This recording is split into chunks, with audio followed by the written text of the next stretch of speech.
നമ്മുടെ ഈ യോഗത്തിന്റെ അതിഥികളായി എത്തിയിരിക്കുന്ന അതിനു മുന്നേ നമ്മുടെ അസോസിയേഷന്റെ മൂത്ത കാർന്നവരും നമ്മുടെ അസോസിയേഷന്റെ എല്ലാമെല്ലാമായ നമ്മുടെ ചീഫ് അഡ്വൈസർ ശ്രീ മാത്യു സാറിനെ ഹാർദവമായി വേദിയിലേക്ക് സ്വാഗതം ചെയ്യുന്നു. Mathew sir, please. Sir, okay.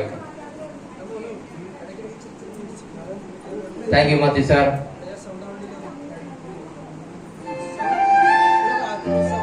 അടുത്ത നമ്മുടെ അതിഥികളായി എത്തിയിരിക്കുന്ന ശ്രീ സാബു സാർ.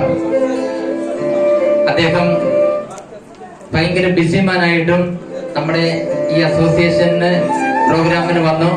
CTRMA സെക്രട്ടറിയാണ് അദ്ദേഹം. നോർക്ക തെലങ്കാന കൺവീനറുമാണ്. ഞാൻ നമ്മുടെ അസോസിയേഷൻ ഗ്രൂപ്പിൽ പറഞ്ഞതാണ്, നോർക്കയുടെ സംശയങ്ങളെല്ലാം ആളുകൾ എന്നെ വിളിച്ചു ചോദിക്കുന്നു. ഞങ്ങൾ മീറ്റിംഗിൽ അറ്റൻഡ് ആയതുകൊണ്ട് അപ്പൊ ഞാൻ പറഞ്ഞാണ്, സാബു സാറിനെ നമ്മൾ തീർച്ചയായിട്ടും നമ്മുടെ ഓണം ആഘോഷ പരിപാടികൾക്ക് ഇൻവൈറ്റ് ചെയ്യുന്നുണ്ട്. അദ്ദേഹം വരുമ്പോൾ അദ്ദേഹത്തിനോട് നിങ്ങളുടെ സംശയങ്ങളെല്ലാം ചോദിക്കേണ്ടതാണ്. നിങ്ങൾ ചോദിക്കാം. അദ്ദേഹം വളരെ സിമ്പിൾ മാനാണ്. ഏത് സംശയവും വളരെ സിമ്പിൾ ആയിട്ട് അദ്ദേഹം പറഞ്ഞു തരും. Okay, thank you Sabu sir. അടുത്തതായിട്ട് നമ്മുടെ CTRMA ട്രഷറർ ശ്രീ മനോഹരൻ സാറിനെ ഹാർദവമായി വേദിയിലേക്ക് സ്വാഗതം ചെയ്യുന്നു. Shri Manoharan sir, please. Thank you Manoharan sir. അടുത്തതായി ശ്രീ മനോജ് അങ്ങാടിക്കൽ. അദ്ദേഹം മലയാള മിഷൻ തെലങ്കാന കൗൺസിൽ മെമ്പറാണ്. പിന്നെ അദ്ദേഹം അതിലുപരി അദ്ദേഹം ഒരു കവി കൂടിയാണ്. എല്ലാ മേഖലകളിലുള്ള കാര്യങ്ങൾ കണക്കുകൂട്ടി അദ്ദേഹം കവിതകൾ എഴുതുന്ന ആളാണ്. ശ്രീ മനോജ് സാറിനെ ഹാർദവമായി വേദിയിലേക്ക് സ്വാഗതം ചെയ്യുന്നു.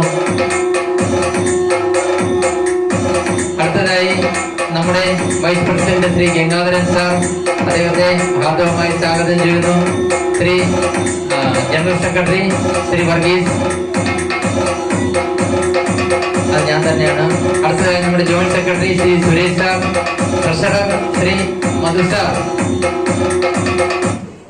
മധു സാർ എന്നെ ഹാർദവമായി വേദിയിലേക്ക് സ്വാഗതം ചെയ്യുന്നു. വേദിയിലേക്ക് വരിക. അടുത്തതായി നമ്മുടെ north Telangana president Shri Sabu sir, north Telangana secretary Shri Jaganmayan sir, Malayalam mission coordinator north Telangana Anitha Sabu madam and Anil Singh sir എന്നിവരെയും നമ്മൾ ഹാർദവമായി സ്വാഗതം ചെയ്യുന്നു. എല്ലാവർക്കും ഒരിക്കൽ കൂടി നമ്മുടെ അസോസിയേഷന്റെ പേരിൽ സ്വാഗതം, സുസ്വാഗതം. അടുത്തതായി നമ്മുടെ എല്ലാ ഓണപരിപാടിയുടെയും ഹൈലൈറ്റ് എന്ന് പറയുന്നത് നമ്മുടെ മഹാബലിയാണ്. മഹാബലി ചക്രവർത്തിയെ ആനയിക്കുന്നതിനായി എല്ലാവരും സഹകരിക്കണമെന്ന് ഓർമ്മിപ്പിക്കുന്നു.